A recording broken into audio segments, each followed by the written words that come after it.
ይቅር የሚል ኃጥኡን ጻድቅ የሚያደርግ እውነተኛ አምላክ መሆኑን ማወቅና መቅረብ ነው። እግዚአብሔር ልጆች በዚህ ሁለት ነገር ተነጋግረን ትምህርታችንን እንቋጫለን። አምላከ ቅዱሳን ቅዱስ እግዚአብሔር እስከ ሕይወታችን ፍጻሜ ቃሉን እስከምንጨርስ ድረስ የመንፈስ ቅዱስ ጸጋ በረከትን በሁላችንም ላይ ያሳድርብን፣ ልቦናችንን ይሰብስብልን። ቃሉን ብቻ እንስማ። ነገሩ እንዲህ ነው። እግዚአብሔር ልጆች በዚህ በቅዱስ ሉቃስ ወንጌል ምዕራፍ 7 ከቁጥር 36 ጀምሮ ስንመለከት ከፈሪሳውያን ወገን አንድ ወደ እርሱ መጥቶ ጌታችን መድኃኒታችን ኢየሱስ ክርስቶስ በቤቱ እንዲገባለት አንድ ፈሪሳዊ ጠየቀው ይላል። ከፈሪሳውያን ወገን አምላካችን መድኃኒታችን ኢየሱስ ክርስቶስ ታዲያ መልካም ፈቃዱ ሆነና ወደዚህ ፈሪሳዊ ቤት ራት ይበላ ምግብ ይበላ በማዕድ ይቀመጥ ዘንድ በቤቱ ገባ ይላል። እግዚአብሔር ልጆች መጣችሁ ስትጠሩት፣ ስትለምኑት፣ ስትማጸኑት ምሕረትና ቸርነትን ሊያደርግላችሁ በፍቅር ወደ ቤታችሁ ይግባ። ሰላም ባጣችሁበት ሕይወት ክርስቶስ ይግባ። ሰላም ባጣችሁበት መስሪያ ቤት ክርስቶስ ይግባ። ሰላም ባጣችሁበት ትዳራችሁ ክርስቶስ ይግባ። እግዚአብሔር ልጆች ይህ ፈሪሳዊ መጣና ጠየቀው፣ በቤቱ ገባለት ይላል። ተመልከቱ። በቤቱ ገብቶ በዚህ ኃጥእ ፈሪሳዊ ቤት ተቀምጦ ሳለ የጌታችን የመድኃኒታችን የኢየሱስ ክርስቶስን መሐሪነት ይቅር ባይነት ያወቀች ዘመኗን በሙሉ በዝሙት የጨረሰች ዘማዊት ሴት ነበረች ይላል። ይህች ሴት አምላካችን ይቅር ባይ አምላክ እንደሆነ ኃጢአትን ይቅር ብሎ በነፃ የሚመልስ በበረከት እንድንኖር የሚያደርግ ዕድሜን የሚጨምር አምላክ እንደሆነ ተረዳችና ወደ አምላኳ ወደ ጌታ ወደ ኢየሱስ ክርስቶስ ልትመጣ አሰበች። ይህች ሴት እጅግ መልከ መልካም ናት። የፀጉሯ ርዝማኔ፣ የፊቷ ቅላት፣ የሰውነቷ ለግላጋነት እጅግ ደስ ያሰኛል። ብዙ ወንዶችን በዝሙት ጥላለች። ብዙ ወንዶችን ከእርሷ ጋር እንዲወድቁ አድርጋለች። ይህች ሴት ይህን እየሰራች ብዙ ገንዘብ አፍርታ አከማችታለች። ታዲያ ይህች ሴት ዘመኗን በሙሉ ይህን ኃጢአት ስትሰራ፣ ይህን በደል ስትሰራ በዚህ ውበቷ፣ በዚህ መልኳ፣ በዚህ ደምግባቷ ይህን ስታደርግ አላስተዋለችም ነበር። መጨረሻ ላይ ግን የእግዚአብሔር ቃል ወደ ልቦናዋ መጣ ይላል። የማን ቃል? የማን ቃል? የእግዚአብሔር ቃል ልቦናችን ሲመጣ እውነቴን ነው የምላችሁ እንደገና አዲስ ሰው እንሆናለን። ለምን ይሄን አደረግሁ እንላለን። በእውነት አምላካችን እግዚአብሔር አሁንም ቃሉን በልቦናችን ያምጣልን፣ ይክፈትልን። መጣ ወደ ልቦናዋ። በሙሉ በቤቷ ተቀምጣ ሳለ በዘመኗ የሰራችውን ኃጢአት እያሰበች ተመልከቱ። በፊት ለፊቷ ሙሉ አካላቷን ሰውነቷን የሚያሳይ መስተዋት ነበራት ይላል። በዛ መስተዋት ሰውነቷን አየችው። ዛሬ ምእመናን በዚህ ያለን ሁላችን በቃሉ መስተዋትነት ሕይወታችንን እንጎብኘው። እግዚአብሔር ቃሉን እየወረወረ ወደ እያንዳንዳችን ልቦና እያመጣ እንድንመረምረው እየጠየቀን ያለው። በመስተዋት አየች፣ ፊቷን ሞላ አካሏን አየች፣ ደምግባቷን፣ ውበቷን፣ ቅላቷን፣ የቁመቷን መርዘብ፣ የፀጉሯን መርዘብ፣ የአፍንጫዋን ስደበር፣ የዓይኗን ንጣት ሁሉን ተመለከተች አየችና ወይህ ውበት ምን ይረባል? ምን ይጠቅማል? አፈር ነው አለች። ምንድነው? አፈር ነው። እግዚአብሔር ልጆች እንዲህ ስንታይ እናምራለን፣ እንዲህ ስንታይ ደስ እንላለን። ነገር ግን ቆይተን ነገ አፈር ነን። እግዚአብሔር ልጆች አፈር ይሆናል የለበስነው ስጋችን። ከአፈር የተሰራን ስለሆነ ወደ አፈር ነው ተመልሰን የምንሄድ። ተመልከቱ፣ አፈር ይሆናል። ምን ያደርጋል ታዲያ? ኃጢአት እየሰራው ቀየሁ፣ ይህንን አፈር የሚሆን ስጋ ተሸክሜያለሁ፣ ምን ላድርግ አለች። ታርገለከ ኃጢአትከ ታርገለከ ኃጢአትከ የሚል ንጉሥ አለ፣ ወደ እሱ ልሂድ አለች። ዘመኗን ይህንን ክፉ ኃጢአት ስራ ስትሰራ ያከማቸችው ገንዘብ አላት። 300 ዲናር የሚመዝን ወርቅ ነበራት ይላል። ምን ነበራት? ምን ነበራት? ወርቅ ነበራት። ስንት ግራም የሚመዝን? 300 ዲናር የሚመዝን ወርቅ ነበራት። አሁን ወደ አምላኬ ስሄድ ኃጢአቴን አምኜ በደሌን አምኜ ይቅር እንደሚለኝ አምኜ እወጣለሁ። ነገር ግን ምን ይዤ ልሂድ አለች። ምን ይዤ ልሂድ ወደ አምላኬ አለችና ወደ እሱ ልትቀርብ ስትል ያከማቸችውን ወርቅ አነሳችና ለእርሱ የሚሆን የንጉሥ ሽቶ ገዝቼ ወደ እርሱ መሄድ አለብኝ ብላ ወደ አምላኳ ልትሄድ ሽቶ ገዝታ መባውን ይዛ ልትሄድ ስትል ተመልከቱ፣ የጽድቅ ጠላት ዲያብሎስ ተናደደ። ዘመኗን በሙሉ ኃጢአት ሲያሰራት ቆይቷል። ዘመኗን በሙሉ ሰዎችን ሲያስላት ቆይቷል። ስለዚህ አሁን ወዴት ልትሄድ ነው? ወደ አምላኳ ወደ እግዚአብሔር ልትሄድ ነው። ልታመልጠኝ ነው አለና ተናደደ። እግዚአብሔር ልጆች እግዚአብሔር ቤተ መቅደስ ገብተን ልናገለግል፣ ልንዘምር፣ ቃሉን ልንሰማ፣ ልንጸልይ፣ ልንማጸን ስንሄድ ጠላት አይወድም። ተቀምጠን ቃሉን እንድንሰማ አይፈልግም። ብን ብለን እንድንሄድ ነው የሚፈልገው። በተለያየ መልኩ አይምሯችንን እየሰረቀ እየወሰደ ፍሬ እንዳናፈራ ያደርገናል። ሁልጊዜ በልምድ እንድንመላለስ ያደርገናል። ቃሉ ወደኛ ካልገባ መምጣታችን ትርጉም የለውም። ቁጭ ብለን በእርጋታ ተቀምጠን ተምረን ካልሄድን የኛ መምጣት ምን ትርጉም አለ? ዛሬ ጻድቁ አባታችን አቡነ ሀብተ ማርያም በዓላቸው ነው፣ ወርሃዊ በዓላቸው። ግን ምንድነው ቃል ኪዳናቸው ብንባል ካልተማርን አንናገርም። ስለዚህ እናውቅ ዘንድ ወደ እርሱ መቅረብ አለብን። እንዳንቀርብ የሚያደርገን ደግሞ ሰይጣን ስለሆነ በጠላታችን ልናውቅበት ይገባል። በፈታኛችን ልናውቅበት ይገባል። ይህች ሴት ስትሄድ በመንገድ ላይ እነሆ ጠበቀና ይፈትዛን ዘንድ በመንገዷ ላይ ቆያት ይላል። ምን ይላት ዘንድ? ይፈትናት ዘንድ። እግዚአብሔር ልጆች ወደ አቡነ ሀብተ ማርያም ችግራችሁ እንዲፈታ፣ ወደ አቡነ አረጋዊ ችግራችሁ እንዲፈታ፣ ወደ አቡነ ገብረ መንፈስ ቅዱስ ችግራችሁ እንዲፈታ ልትነግሩ ስትሄዱ ፈትኖ የሚያስቀራችሁ ፈታኛችሁን ይጣሉላችሁ ቅዱሳኖች። ተመልከቱ። አሁን በዚህ ሰዓት ወደ እርሱ እየሄደች ሲያውቅ ተናደደ። አመለጠች፣ አምና ወጣለች። ኃጢአቷን ይቅር እንደሚላት አምናበታለች። ይህን አምላክ ይህች ሴት የኔ ነበረች፣ አሁን የአምላኳ ልትሆን ነው አለ። የማን ልትሆን ነው? ክብር ምስጋና ለመድኃኔዓለም ይሁን። የአምላካችን እንድንሆን፣ የእርሱ ልጆች እንድንሆን፣ የጻድቁ አገልጋዮች እንድንሆን፣ የአቡነ ሀብተ ማርያም የቃል ኪዳን ተሳታፊ ልጆች እንድንሆን እግዚአብሔር አምላካችን የፈቀደልን ስሙ የተመሰገነ ይሁን። የአምላኳ ሆናለች፣ የኔ አይደለችም። አሁን ልታመልጠኝ ነው አለና ከመንገድ ቀርቦ ሶስት ነገር ፈተናት ይላል። ስንት ነገር? ሶስት ነገር ፈተናት። አንደኛው እንዲህ ነው ያለው፣ እሷ ስትሄድ ከመንገድ ጠብቋት፣ ወዴት ትሄጃለሽ አለ። ዝም አለች። ከሰይጣን ጋር ንግግር ያስፈልጋል? ያስፈልጋል? አያስፈልግም። ወዴት ትሄጃለሽ ሲላት ዝም አለችው። አንቺ ባትነግሪኝ እኔ አውቄዋለሁና ልንገርሽ አላት። አንቺ ባትነግሪኝ እኔ አውቄዋለሁ ልንገርሽ። እንዲህ አለ፣ አንድ እንግዳ ወንድ መጥቶብሻል። አንድ እንግዳ ወንድ መጥቶብሻል። ለሱ ሽቶ ልትገዢ ነው የምትሄጂ አላት። አዎን አለች። ተመልከቱ፣ ያውቃል እኮ ሰይጣን የምናደርገው። እውነቴን ነው። ከመኝታችሁ ተነሳችሁ ወደዚህ እንደምትመጡ ያውቃል። እዚህ ስትመጡ ደግሞ ብዙ በረከት አግኝታችሁ እንደ ሸክም የከበዳችሁ ኃጢአት ቀሎላችሁ ትመለሳላችሁ። በቅዱሳኑ ቃል ኪዳን ገርልህ የሰማ የተሳለመ በደጅ የደረሰ ኃጢአት በደሉ ይደመሰስለታል በቃል ኪዳን አምኖ ለተንበረከከ ስለሚል ያ ሸክም እንደሚቀል ያውቃል። ተመልከቱ፣ አንድ እንግዳ ወንድ መጥቶብሻል፣ ለእርሱ ሽቶ ልትገዢ ነው የምትሄጂ አላት። አዎን አለች። ሁለተኛ ደግሞ ፍቅሩ ያላለቀ ወንድ መጥቶብሻል፣ ለእሱ ሽቶ ልትገዢ ነው የምትሄጂው አላት። አዎን አለች። ምኑ ያላለቀ? ምኑ ያላለቀ? ፍቅሩን ከኛ ያላራቀብን የድንግል ልጅ አማኑኤል ስሙ የተመሰገነ ይሁን። ፍቅሩ ያላለቀበት ወንድ መጥቶብሻል፣ ለእርሱ ሽቶ ልትገዢ አላት። አዎን አለች። በሶስተኛ ጊዜ ተመልከቱ፣ በጥቂት ገንዘብ ብዙ ገንዘብ የሚሸጥ የሚለውጥ ነጋዴ መጥቶብሻል፣ ለእርሱ ሽቶ ልትገዢ ነውን አላት። አዎን አለች። እንዴ ሶስቱንም አዎን አልሽ፣ ለማንኛው ነው የምትደግፊው አለ። ሶስቱንም ምን አልሽ? አሜን አልሽ፣ አዎን አልሽ። ለማንኛው ነው የምትደግፊ ሲላት እየተረጎመች አስረዳችው። በጥያቄ ያመጣውን በጥያቄ እየመለሰች እግዚአብሔር ምስጢር ገልጦላታልና አስረዳችው። እንደዚህ ነው፣ እንግዳ ወንድ መጥቶብሻል ያልከኝ፣ አዎ ከወንዶች ሁሉ ልዩ የሆነ ወንድ መጥቷል። ከኔ ሲቀርቡ የነበሩት ወንዶች ከኔ ጋር በስጋ የሚረክሱ የሚቆሽሹ ነበሩ። አሁን የመጣው ወንድ ግን አንስቶ ቅዱስ አድርጎ ከወደኩበት ወደ ትልቅ ደረጃ ላይ ከፍ የሚያደርግ ወንድ አማኑኤል መጥቶልኛል፣ የድንግል ልጅ አለች። ክብር ምስጋና ለመድኃኔዓለም ይሁን። ሊያነሳኝ የመጣ ልዩ ወንድ አለው፣ ይህ ነው የመጣው አለችና ስለ ኢየሱስ ክርስቶስ መሰከረች።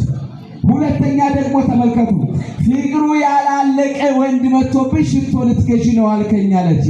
አዎ ፍቅሩ ያላለቀ ወንድ መጥቶብኛል፣ ይኸውም የሰው ፍቅር አስገድዶት ከሰማያት ሰማያት ከዙፋኑ ወርዶ በዚህ ዓለም ተገልጦ ብዙ መከራን ተቀብሎ በቀራንዮ ኮረብታ ላይ የተሰቀለ ፍቅር ያስገደደው እውነተኛ ወንድ መጥቶብኛል፣ አዎ ለሱ ሽቶ ገዛለሁ አለች። ለሱ ሽቶ ገዛለሁ። በፍቅር የመጣ ከመንበሩ የወረደ ለሰው ልጆች ፍቅር ሲል የተገለጠ እውነተኛ አምላክ መጥቶብኛል፣ ለሱ ሽቶ ገዛለሁ።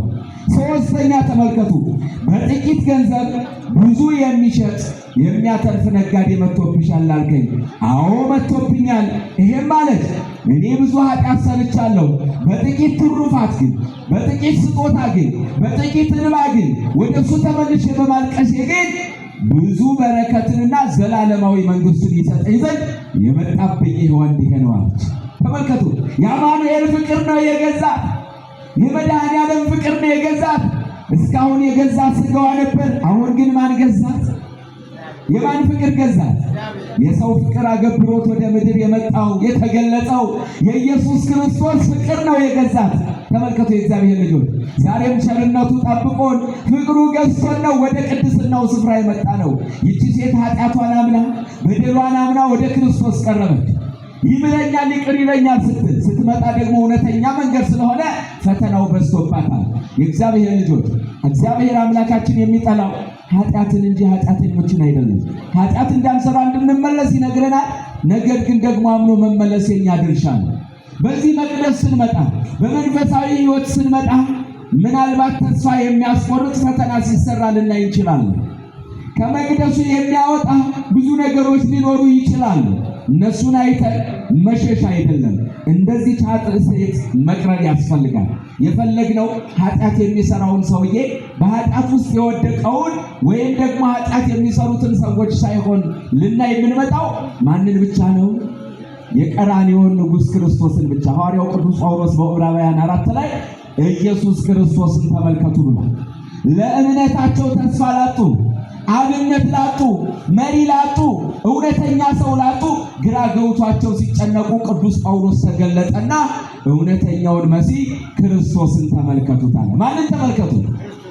መከራ ሲመጣ ያን ሁሉ መከራ ሲቀበል ዝም ያለው፣ ምራቅ ሲተፉበት ዝም ያለው፣ በጥፊ ሲመቱት ዝም ያለው፣ ከፊት ከኋላ ሲመቱት ዝም ያለው፣ ወደፊት ሲጥሉት ወደ ኋላ ሲጥሉት ያን ሁሉ መከራ የተቀበለው በእጅ በእግሩ የመቱትን ያዳናቸው እነዛ ሰዎች መጥተው ደግሞ እርሱን ሲፈቀሉት ዝም ያለውን ጌታ ኢየሱስ ክርስቶስን ተመልከቱት ብሏል ቅዱስ ጳውሎስ።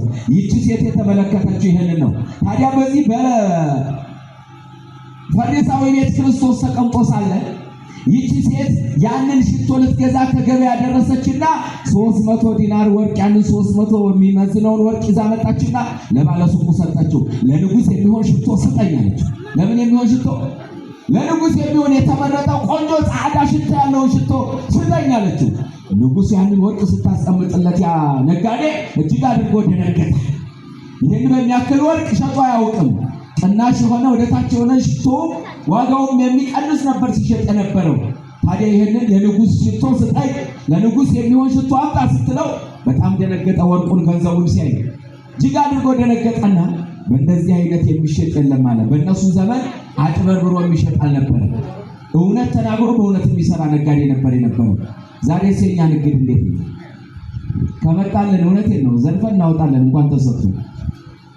ማጭበርበር በዛን ጊዜ አልነበረም። እውነት ቃሉ ይፈራል፣ እግዚአብሔር ይፈራል፣ የሚነግዱት ንግድ ይፈራል።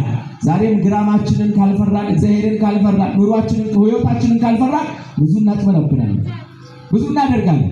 ማጭበርበር በዛን ጊዜ አልነበረም። ይህ ንጉሥ፣ ይህ ነጋዴ በዚህ የሚያክል የሚሸጥ ሽቶ የለም ሲል እናቱ አብራው ነበረች። አንጋፋ ናት፣ እድሜ ጠገብ ናት። እነ ሰለሞን እነ ዳዊት ሲቀቡት የነበሩት ነገሥታት ሲቀቡት የነበሩትን ሽቶ ታውቀዋለች። ዋጋው እጅግ ውድ ነበርና ከውስጥ ከተው ነበር።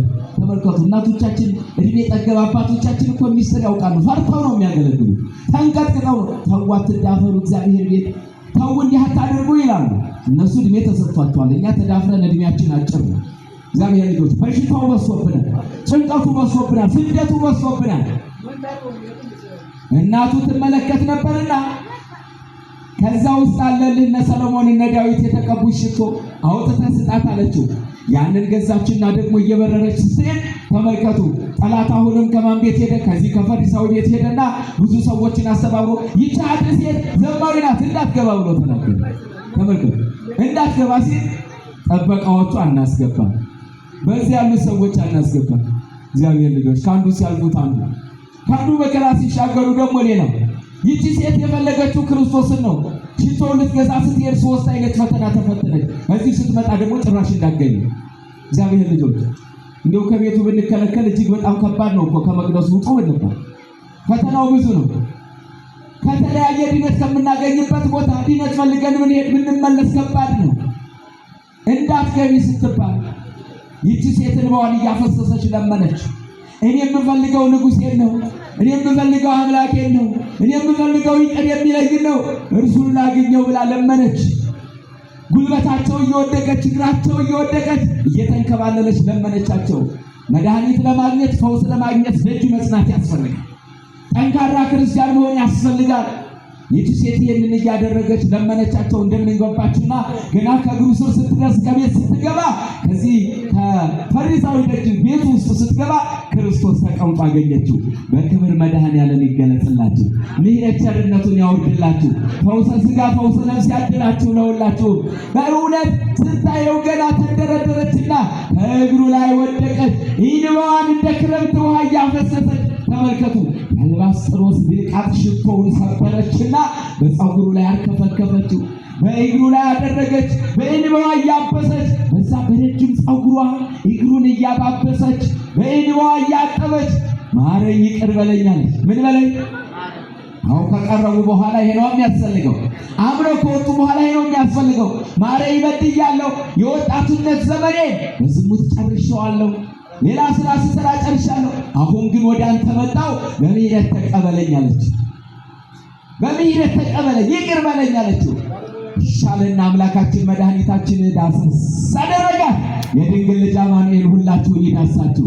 ሌት ከቀን እንቅልፍ ያሳጣችሁ፣ የቀን ጨለማ የከበባችሁ፣ ምሕረት ቸርነት የራቀባችሁ፣ ጎጇችሁ ባዶ ለሆነባችሁ መድኃኔዓለም የምህረት እጁን አውርዶ ይዳሳችሁ፣ ፊቱን ይመልስላችሁ፣ በረከት ረድኤቱን ያድላችሁ።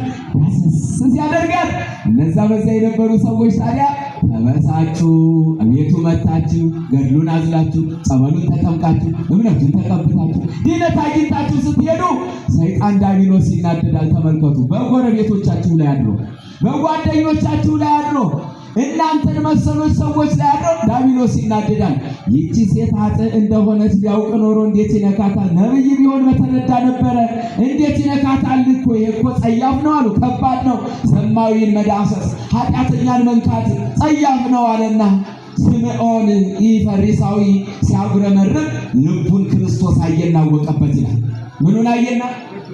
ልቡን አይቶ አወቀበት። ስምዖን አንድ ነገር ልናገር አለ። ተናገር አለው። አሁን በአንድ ባለሀብት ከሚኖርበት 2 ሰዎች ይኖሩ ነበር። ለአንዱ 500 ዲናር ለአንዱ ደግሞ 50 ዲናር ሰጣቸው፣ አበደራቸው እንዲሰሩ ሰርተው እንዲለወጡ። ያ ባለሀብት ግን ሊቀበላቸው በመጣበት ሰዓት እነዛ ሰዎች ምንም አላተረፉም፣ ምንም የላቸውም። ለሁለቱም የተበደሩትን ተወላቸው። ለየትኛው በጎ ነገር ያደረገ ይመስልሃል ቢለው ብዙ ላለዋል 500 ዲናር ላለው በደንብ ይጠቀማል። ይህንን ሲል እውነት አልካለ እውነት አልክ።